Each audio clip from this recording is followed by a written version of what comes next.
بسم اللہ الرحمن الرحیم۔ السلام علیکم۔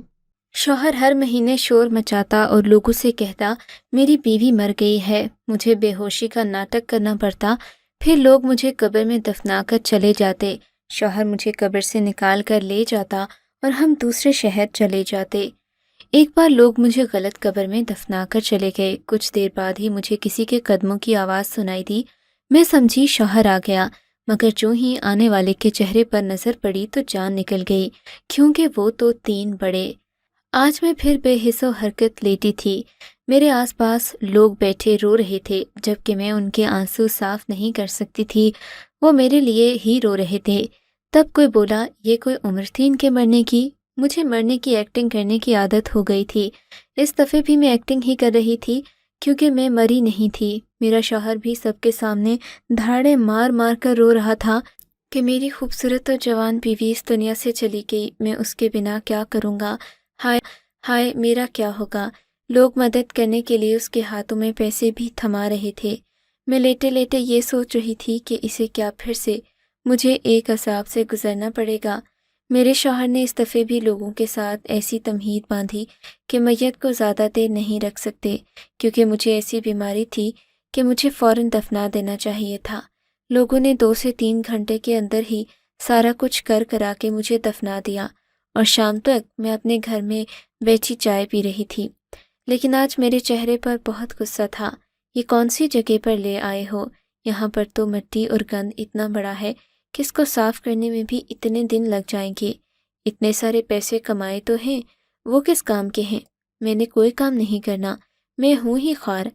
ہر دفعہ میرا شوہر جو کہ بازار سے کھانا لایا تھا کھا رہا تھا، کہنے لگا کیوں غصہ کر رہی ہو، سب کچھ ٹھیک ہو جائے گا، تمہارا کام تو آسان، سامنے یہ کہہ دیتے ہو کہ میری بیوی مر گئی ہے، میرے پہ کیا گزرتی ہے مجھ سے پوچھو۔ اب تو مجھے قبر سے بھی ڈر نہیں لگتا۔ دراصل میرا شوہر ہر مہینے 2 ہفتے بعد یہ شور مچاتا تھا کہ میری بیوی مر گئی ہے، مجھے دفنا دیا جاتا تھا، جبکہ تھوڑی دیر بعد ہی وہ مجھے قبر سے نکال لیتا، ہم شہر چھوڑ دیتے۔ اس کے پیچھے بہت بڑی وجہ تھی، مگر ایک دن ہمارے ساتھ کچھ ایسا ہوا کہ مجھے غلط قبر میں دفنا دیا گیا، اور جب میں نے کسی کی آواز سنی تو یہی سمجھا کہ شاید میرا شوہر مجھے باہر نکالنے کے لیے آ گیا ہے، لیکن جب سامنے دیکھا تو وہ میرا شوہر نہیں تھا بلکہ 3 بڑے۔ میرا نام صفیہ ہے، میں پڑھی لکھی نہیں تھی، میرا شوہر بھی پڑھا لکھا نہیں تھا، ہم دونوں نے محبت کی شادی کی، رشتہ داروں نے ہم سے منہ موڑ لیا، یہاں تک کہ ہمیں کسی فوتگی پر بلانا بھی ضروری نہیں سمجھتے تھے۔ گھر میں بھوک واقع پڑنے لگے، ہم لوگ ایک دوسرے سے لڑنے لگے کہ تمہارے ساتھ شادی کر کے میرا نصیب پھوٹ گیا، تبھی تو آج بھوک سے مر رہے ہیں۔ میرا شوہر کہتا کہ تمہارے نصیب ہی خراب ہیں، عورت کے نصیب سے دولت ہوتی ہے، تم جب سے ملی ہو میں خوار ہو کر رہ گیا ہوں۔ ہم لوگوں نے بہت لڑائی کی، ایک دوسرے کو بہت تانے دیے، پر پھر میرے شوہر نے دماغ لڑایا اور ایک نتیجے پر پہنچا۔ میں نے محلے کی عورتوں کے ساتھ کمیٹی ڈال لی، اس کمیٹی کی ممبر بن گئی، سب سے میں نے کہا کہ پیسے میرے پاس جمع ہوں گے۔ اس طرح میرے شوہر نے بھی لوگوں سے قرض لینا شروع کر دیے کہ فلاں تاریخ کو میرے پیسے آنے میں آپ کے پاس کر دوں گا۔ لوگوں نے ہم پر بھروسہ کیا۔ ہم محلے میں 1.5 سال سے رہ رہے تھے، لیکن جب ہمارے پاس ڈھیر سارے پیسے جمع ہو گئے تو ہم نے ایک اور پلان آزمایا۔ ہم نے لوگوں کو کہا کہ آپ کے پیسے فلاں تاریخ کو واپس کر دیں گے، لیکن اس تاریخ سے پہلے ہی میرے شوہر نے یہ مشہور کر دیا کہ ڈاکو آئے تھے جو سب کچھ لوٹ کر لے گئے اور میری بیوی کو بھی مار گئے۔ ڈاکو بھی دراصل ہمارے اپنے ہی تھے جو میرے شوہر کے دوست تھے، وہ بھی ہمارے ساتھ ملے ہوئے تھے، کیونکہ یہ سب کبھی بھی اکیلے نہیں کیا جا سکتا تھا۔ جب ہمیں پتہ چلا ہمارے پاس 7 سے 8 لاکھ روپے جمع ہو گئے ہیں تو ہم یہ پلان آزماتے، وہ لوگ ہمارے گھر میں آ کر توڑ پھوڑ کرتے تاکہ محلے والے بھی صبح یہ گواہی دے سکیں واقعہ ان کے گھر کو رات کو توڑ پھوڑ ہوئی ہے، اور وہ لوگ وہاں سے بھاگ جاتے اور میرا شوہر چلاتا کہ پکڑو پکڑو اور پولیس کو بلاؤ۔ محلہ کیونکہ بہت چھوٹا تھا، آواز آس پاس کے گھر میں جاتی تھی، لوگ جمع ہو جاتے۔ میرا شوہر مجھے بے ہوشی کی اتنی گاڑھی دوائی دیتا کہ میں گہری نیند میں چلی جاتی۔ وہ ایسا اس لیے کرتا تاکہ میں اگر جان بوجھ کر بھی ہلنے کی کوشش بھی کروں تو نہ ہل سکوں۔ کبھی کبھی دوران ڈرامہ مجھے ہوش بھی آ جاتا تو میں بے ہوشی کا ناٹک کرتی رہتی، اور ایسے بے حس و حرکت اس دنیا میں ہی نہیں ہوں۔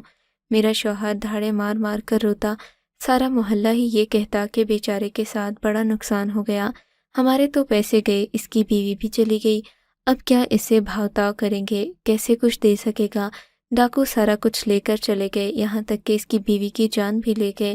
ایسے میں کوئی میرے شوہر سے پیسوں کی بات نہ کرتا، بلکہ اس کی مزید مدد کرنے کی آفر کرتے۔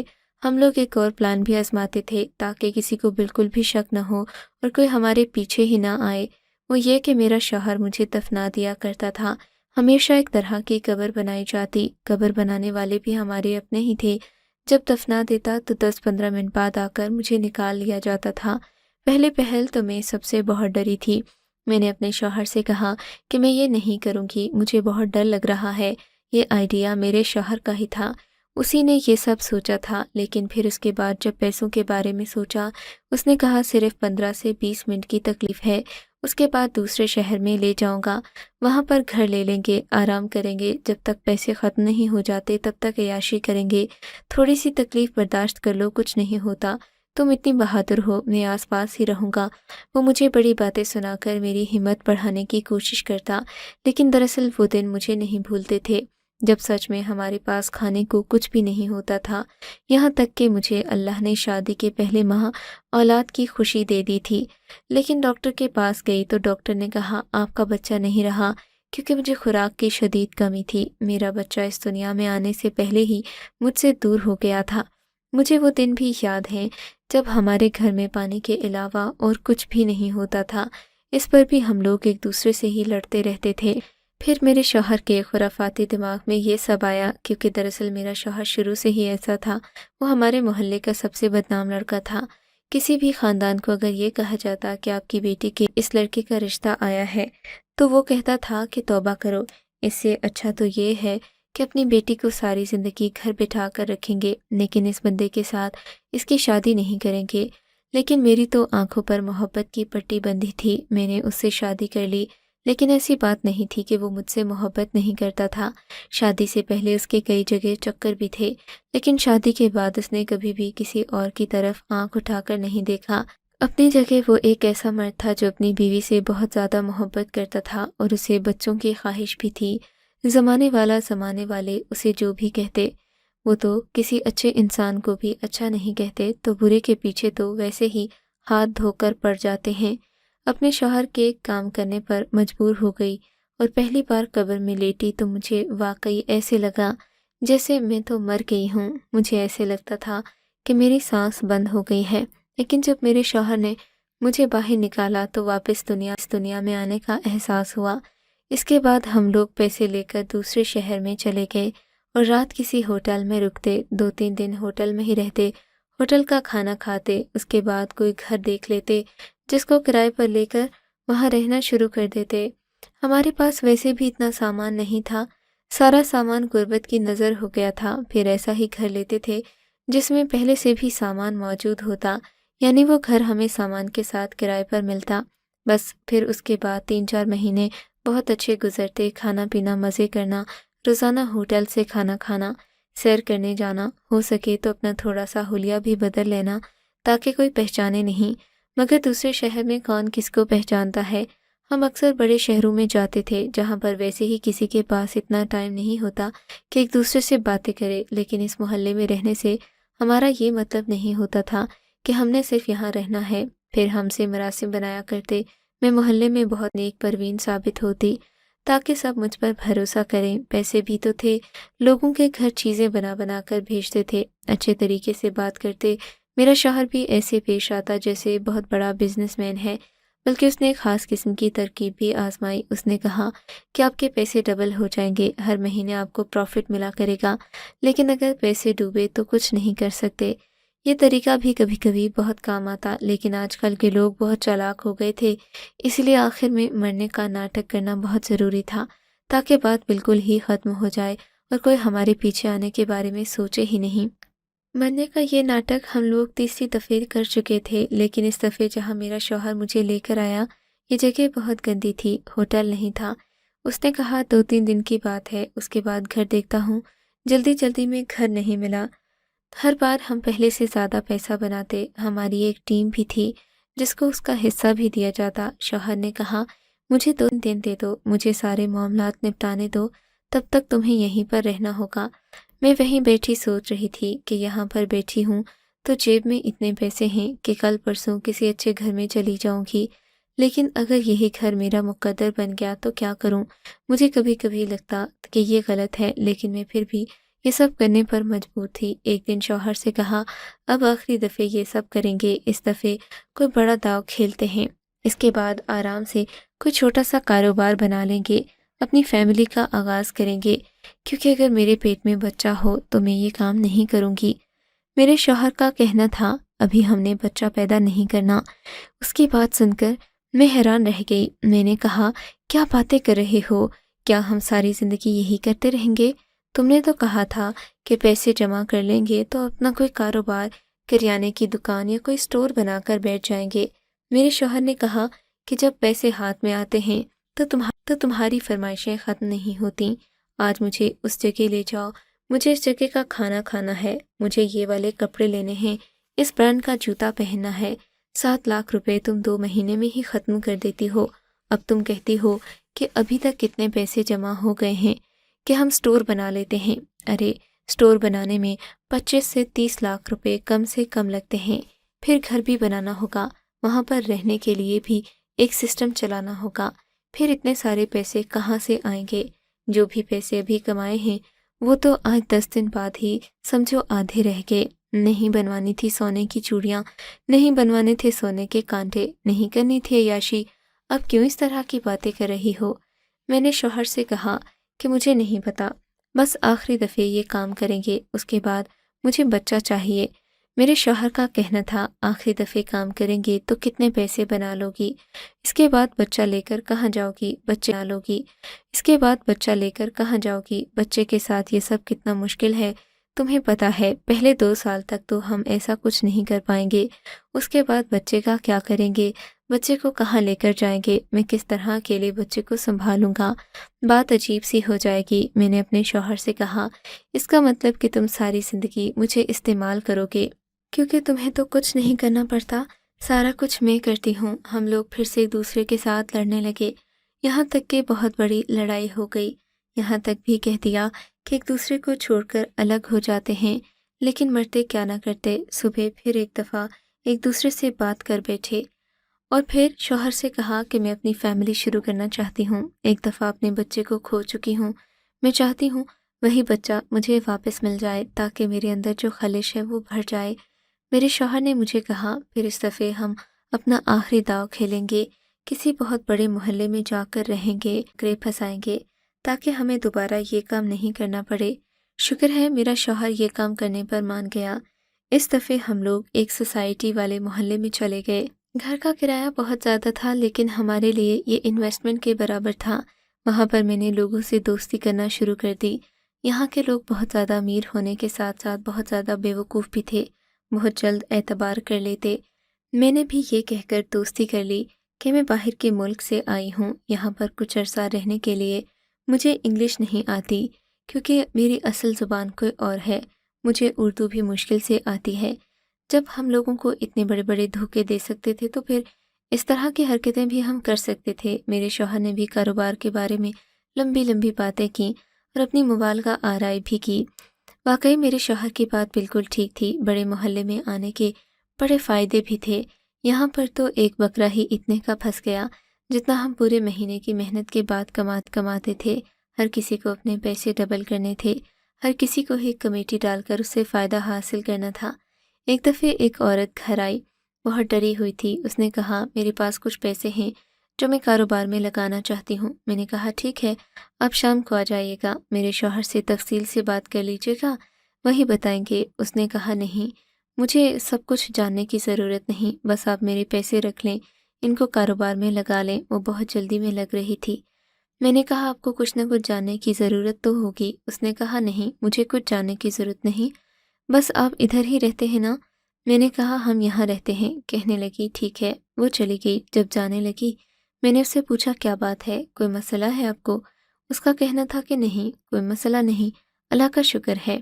میں شوہر کو بار بار کہہ رہی تھی کہ بہت پیسے ہو گئے ہیں، اب بس کرو، اتنے پیسے بن گئے ہیں جتنے ہم نے ابھی تک بنانے تھے، 3-4 دفعے کام کر کے، اور ابھی۔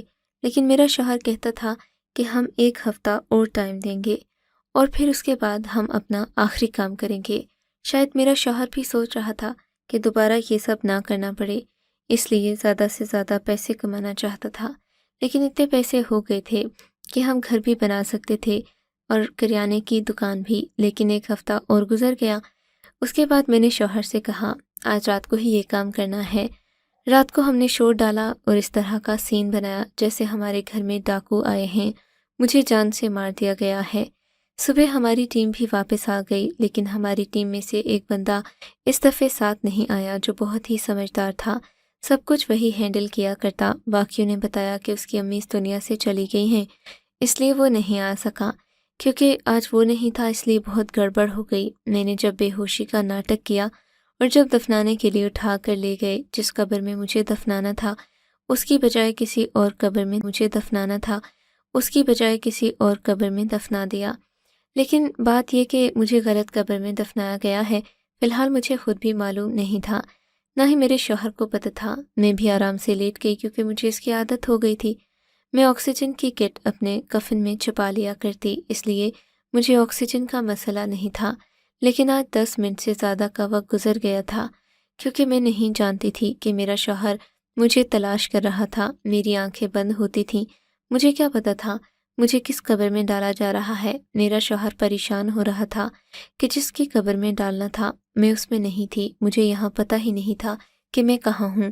10-15 منٹ گزر گئے، میں اب پریشان ہونے لگی، آج اتنی دیر کیوں لگ رہی ہے؟ تو مجھے کسی ہلچل کی آواز آئی۔ میں نے سکھ کا سانس لیا، مجھے لگا میرا شوہر آ گیا ہے، لیکن آج باہر سے کچھ عجیب و غریب قسم کی آوازیں آ رہی تھیں۔ مجھے لگا میرا شوہر ہے اپنے ٹیم ممبر کے، لیکن وہ یہ کام چپ چاپ کیا کرتا تھا۔ پتہ نہیں آج اس کا دماغ خراب ہو گیا تھا، شاید وہ زیادہ ڈرا ہوا تھا کیونکہ اس کے پاس اس بار بہت بڑی رقم تھی۔ تھوڑی دیر بعد مجھے 2 مضبوط ہاتھوں نے پکڑ کر باہر نکالا۔ میرے کانوں نے کچھ عجیب و غریب آوازیں سنی۔ وہ کہنے لگے یہ تو وہ نہیں ہے، یہ تو وہ نہیں ہے۔ میں نے ان لوگوں کو دیکھا تو میں ڈر گئی کیونکہ وہ 3 بڑے قداور آدمی تھے جن کی شکل سے ہی وہ مجھے کوئی غلط قسم کا کام کرنے والے لوگ لگ رہے تھے۔ میں ان کو دیکھ کر گھبرا گئی۔ وہ مجھے دیکھ کر حیران تھے، کہنے لگے کون ہو تم؟ کیا کر رہی ہو اس قبر میں؟ جب زندہ ہو تو یہاں پر کیوں لیٹی ہو؟ کون ہے تمہارے ساتھ؟ میں نے آس پاس دیکھا، مجھے میرا شوہر کہیں نظر نہیں آ رہا تھا۔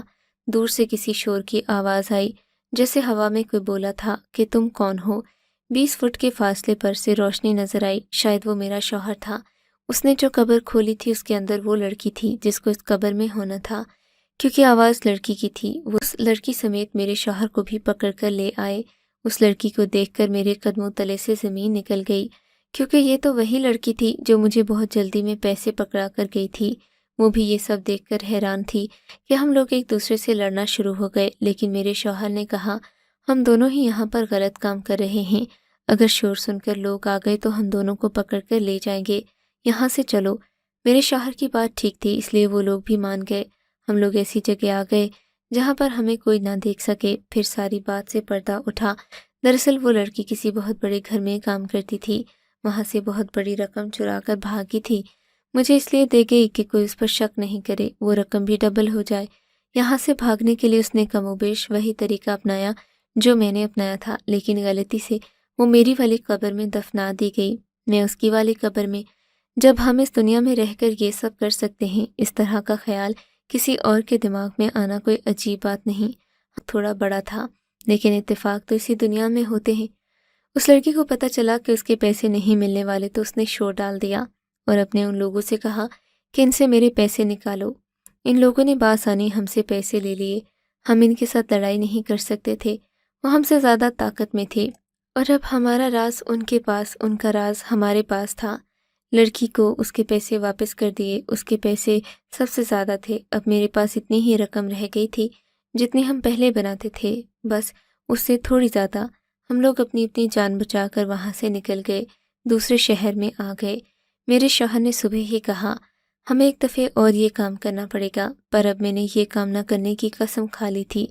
میں بہت زیادہ ڈر گئی تھی۔ میں نے اسے کہا میں یہ کام بالکل نہیں کروں گی، ان پیسوں سے تم نے کاروبار بنانا ہے تو بناؤ، نہیں بنانا تو نہ بناؤ، مجھے کوئی مطلب نہیں، اپنے ساتھ رکھنا ہے تو رکھو، نہیں رکھنا تو نہ رکھو، لیکن اگر یہ کام کرنا ہی رہوں گی۔